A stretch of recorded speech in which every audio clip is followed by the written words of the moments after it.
Broadcasting from the business capital of the world, this is the Podcast Business News Network. We are back with Dr. T. She's an integrative holistic pediatrician and also has another business called A Healthy Tomorrow from Baltimore, Maryland. She does so much, obviously. And we're here to talk today more about sleep, the benefits of that, why we need it. She's also an author, let alone a doctor. There's a lot to this woman who we call Dr. T. It's Dr. Teresa Fuller. Welcome back. How are you? I'm great, Jill. How are you? I'm fantastic. It's a little warm here today in New York. How's Maryland? It is. It's in the 80s here in Maryland as well. Amazing, right? Well, welcome back. Excited to have you. And for those that want to look her up off the bat, Dr. Teresa with no H, Teresa Fuller, FULLER.com. Just tell us a little bit about your practice, about what you do. And I know today's big topic of sleep we're going to dive into. Yes. So my company, as you said, is A Healthy Tomorrow. The whole purpose is to build wellness into the now and the next generation, because we really want to bring wellness now and create that for future generations. The focus is getting the message of health out into the community, because so many times I'm a practicing pediatrician, and so many times in our offices, we have very little time with our patients to really try to get that message in. Of course, I take time with my patients to talk about the importance of all kinds of healthy habits, eating and sleeping, as we're going to talk about today, exercise, all of those things. But it's a very limited time, and I think it deserves so much more time and emphasis. So, trying to get out to where people are, giving them the tools they need to really live this healthy life, get their bodies into optimal health, or back into optimal health if they're dealing with um, chronic diseases. And so that is the point of A Healthy Tomorrow.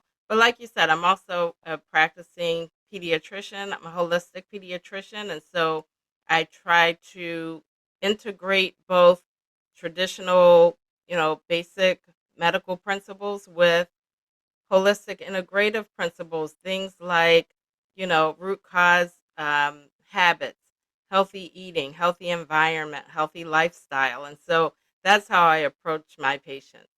Beautiful. And by the way, just mention the title of your book as well. Yes, the book is called Change One Thing. It's a doctor's guide to permanent weight loss, to disease prevention, and incredible health. The idea is working on one habit at a time. So the reason it's called Change One Thing is because even though the book is about 12 healthy habits that we want to develop over a period of a year that we can take into the rest of our lives, but we work on one at a time. The book is broken down into one habit at a time, because it's too overwhelming to try to do everything at once. If you try to, if you're trying to change every habit that you have at one time, it'll become overwhelming. Oftentimes, people will give up. But if you focus on just one thing, it's doable, and you get some wins, you start to see success, you actually establish that habit, and then you move on to the next one. And then at the end of a year, you've completely changed your lifestyle and your health outlook.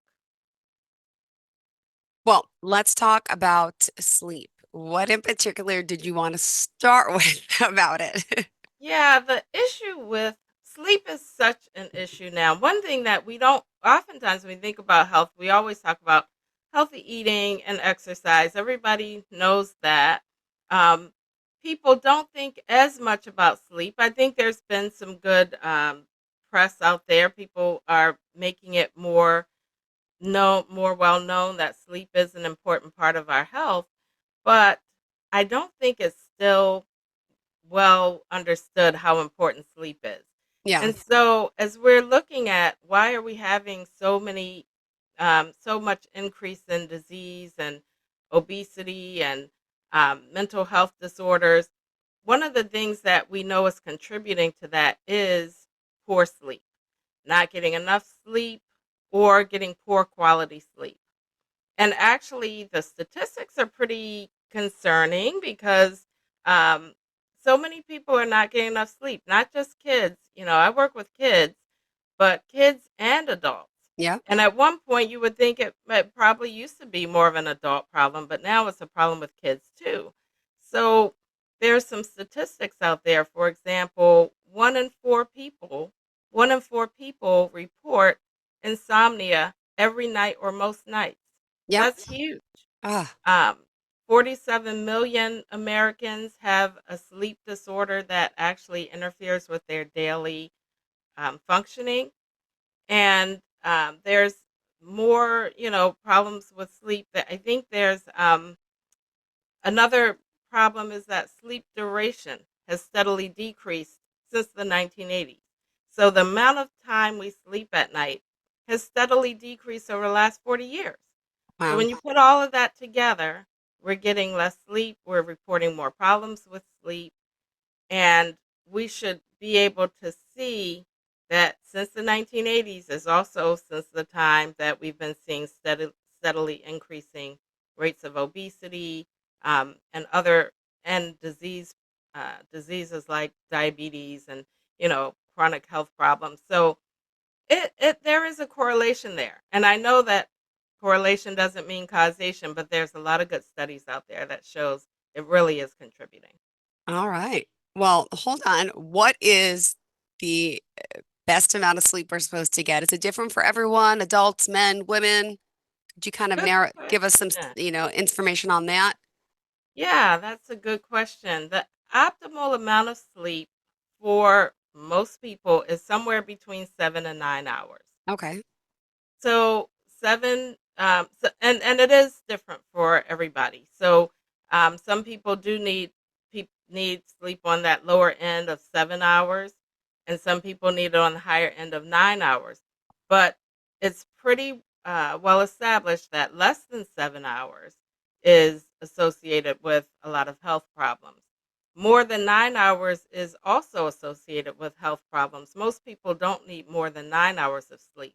And so if you're feeling tired consistently after 9 or more hours of sleep, more than 9 hours of sleep, that may indicate a problem. Okay. But that's typically the case. Now with kids it's a little different and it's age dependent because Yeah. little babies of course need way more sleep and teenagers actually need more sleep than kids of other ages. So that we have to take into account. All right. Good to know. Thank you so much. Now, does the sleep also have to be continuous? Right? Because isn't there, again, I don't really know, but I know there's different types of sleep that you have to get into a REM sleep, or how does that part work? So, I could sleep for 9 hours, but I got up for 2 hours in the middle of the night. Does that not count? Right. It doesn't have to be completely undisturbed, meaning you do go through phases of Hmm. sleep. So your sleep goes through, the REM Okay. sleep, like you said, and then you come into lighter cycles of sleep, and you go through 3 hour cycles Hmm. actually through the night. And so um, it should be you do want that to be uninterrupted as far as not a big interruption like an Okay. hour or 2 hours. But, getting up, having to get up and go to the bathroom or having to wait maybe you wake up for 10 or 15 minutes before you fall back to sleep. That's okay. Okay. Yeah. And the right now what we're finding though is that a lot of people are either having trouble falling asleep or they're having trouble staying asleep. So maybe they can fall asleep at the beginning of the night, Okay. get that 3 or 4 hours, and then they wake up, can't go back to sleep. And both of those can be uh, really a problem. Got it. All right. Thank you for that. Sorry. Just we'll continue. Oh, good questions. I think the problem with sleep too is it's not just that we can't sleep, but there's a lack of value for sleep. So, many times people think it's not that important. Um, there's so many other things that are more important, right? So you've got stuff to do, you've got deadlines, you've got Yeah. more to do in 24 hours than you have time for. And sleep is usually what we let go by the wayside. And I'm guilty of that myself. There have been nights where I'm looking at the clock and I'm saying it's 10 o'clock, it's 11 o'clock, it's time to go to sleep, but I still have things to do. So, I definitely know that temptation of trying to push it a little longer. But we do need to value Okay. sleep. I think Okay. that's important. And we're also very overstimulated. Just 24-hour everything, 24-hour TV, 24-hour eating. There's 24-hour access to everything, and that is stimulating us too much. And that's why a lot of people can't sleep, including kids. Interesting. Thank you for that. Yeah. So the advice for that, how do we stop the overstimulation with the televisions, with the iPads, with the screens? It's just, Right. it's a lot. It is. It is a lot. It's something that parents do ask me about often. I would say it's one of the most common problems that we have. One of the most common questions that I get asked is, how do I get my child to sleep? And even last week, I had an interesting because the first thing I always say is make sure your child is sleeping in the dark at Yep. nighttime, set your time, and, lights out, screens out of the room, that type of thing. So sometimes I'm finding that if I ask parents that question, they're not necessarily they're not interpreting it correctly. So I'll say, is your child sleeping in the dark? Yes, they're Hmm. sleeping in the dark. But then I dig a little deeper and, well, yeah, it's dark. They just have their TV on. Or yeah, it's dark, but they have their iPad, next to them, and explaining that all of that light, that blue light, is interfering with their natural circadian rhythm, their natural melatonin levels. And if that continues, you're really setting up a problem. And so, therefore, because we talk about, you hear about melatonin, right? Yeah. Everybody is aware of melatonin supplements. Many people take them. Many children take them. You might be surprised at how many parents give melatonin to their kids because they can't sleep. But I always tell parents, your child makes melatonin. So the first thing you want to do before you give melatonin, make sure your child is sleeping in the dark, because Okay. that's how melatonin levels rise. So when the lights go out, as it gets steadily darker, your brain starts to produce that melatonin, and that's what induces sleep. If it's always light, their natural melatonin is down, so you're working against yourself. Yeah. Got it. Can you remind us how we can reach out to you at this point? Sure. Like you said, you can reach me on my website, drteresafuller.com. That's DRTERESA Fuller.com. And also, I'm on social media. So I'm Dr. Teresa Fuller on Facebook, on Instagram, on LinkedIn. Um, would love for you to reach out to me. All right. Thank you so much. What else for discussion today? Obviously, sleep being the main component. What else do you have for us? What statistics and what advice? Yeah, I would. One thing that is important is to understand. I think one thing that can help people to value sleep more is to know how important it is for all of your functioning. Yeah. So, most people would know that sleep interferes with our brain function.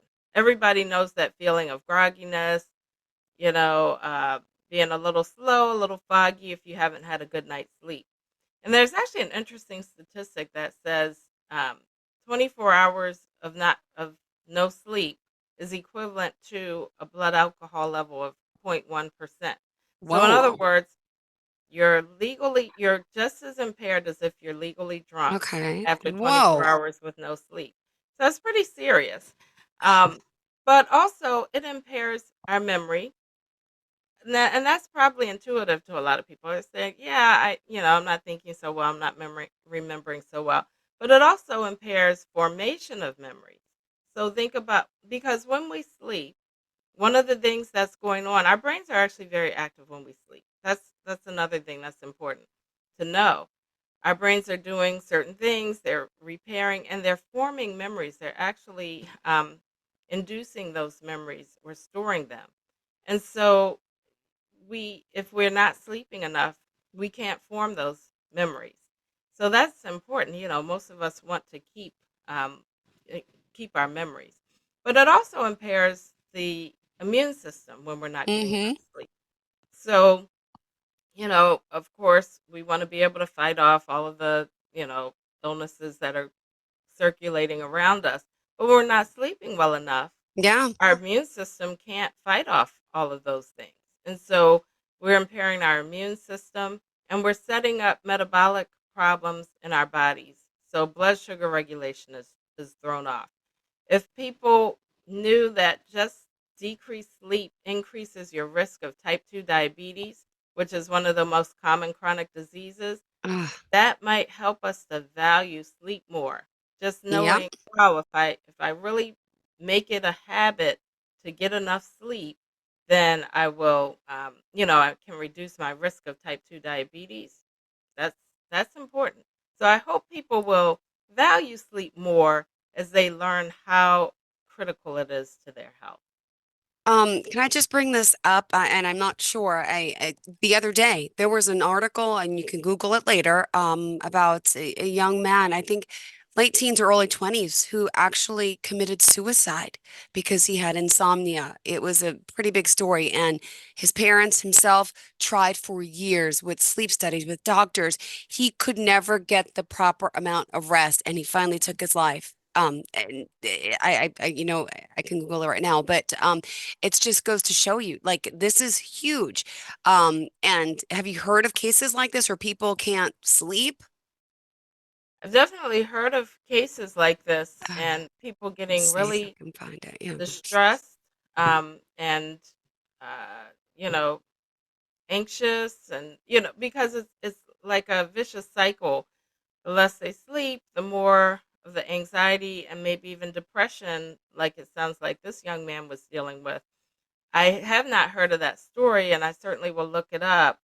But like you said, it really reinforces, because I didn't talk so much about mental health, but yeah, sleep really impacts our mental health.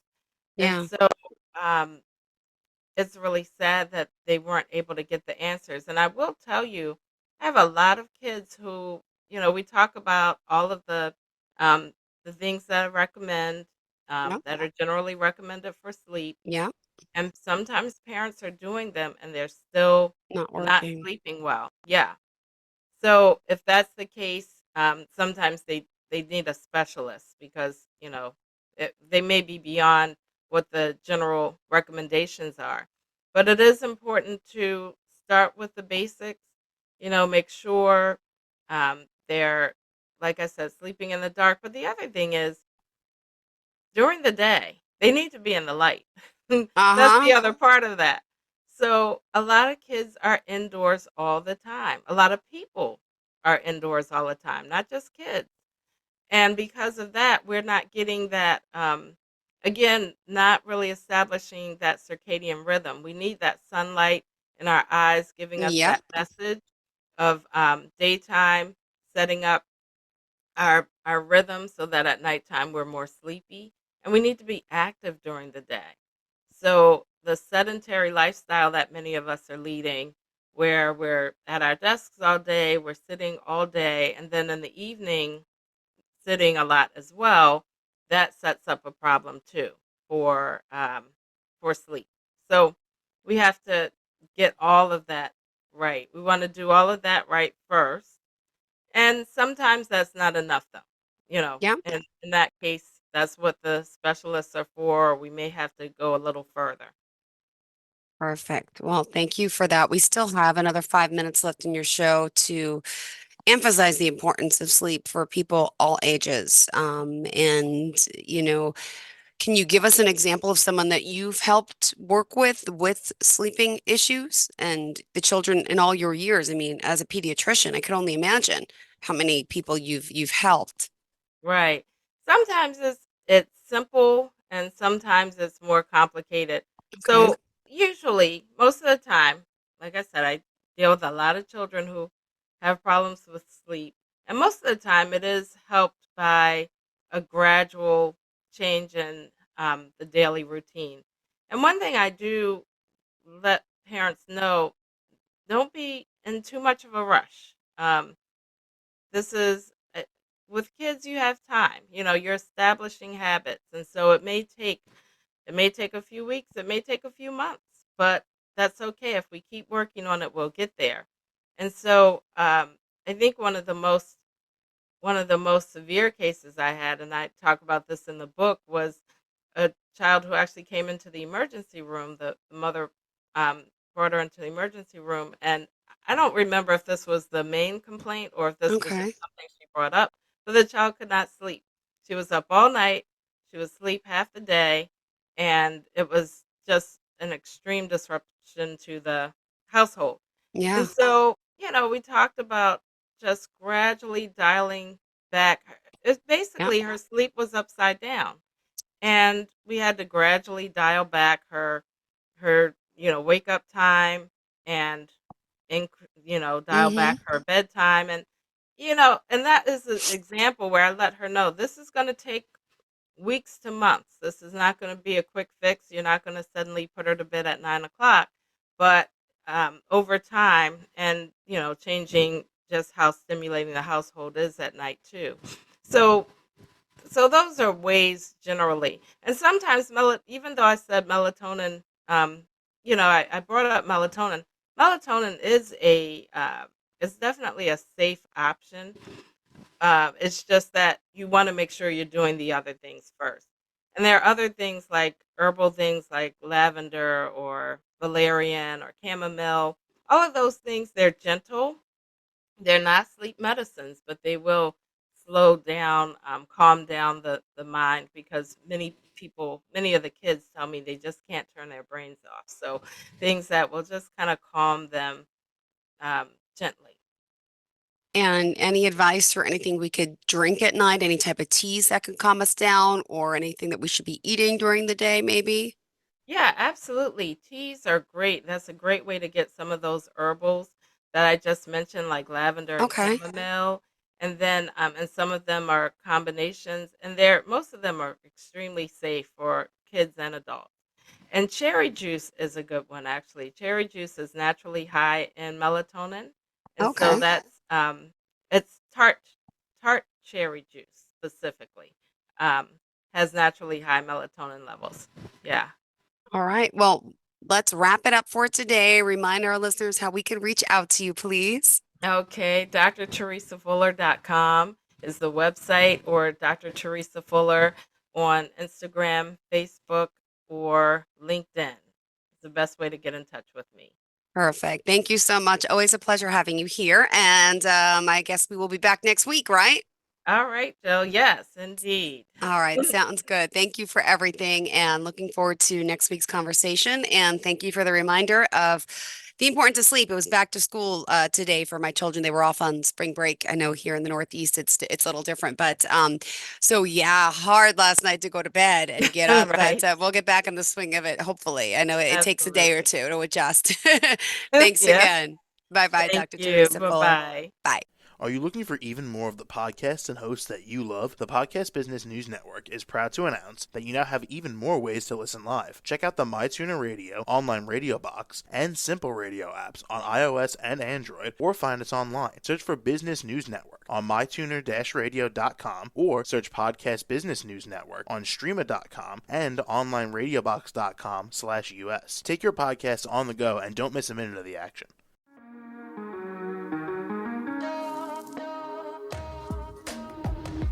Broadcasting from the business capital of the world, this is the Podcast Business News Network. For nearly 2,000 severely injured veterans, everyday life has become filled with barriers. Day-to-day simple tasks can become pretty daunting. I have to carry my chair up 2 flights of steps or have somebody do it for me. What scares me the most is just the falling. When I'm struggling with my house, I think, to have that one great barrier just knocked down, it's crucial. Home for Our Troops is a wonderful nonprofit that builds a mortgage-free, fully adaptive, handicap-accessible house. And there's no catch. It'll be our very first home that we've ever owned. This is a game changer. This is where your life begins again. We need you to join us in completing this important mission. Please visit hfotusa.org and help build homes and rebuild lives. Because of you, everything's going to be okay.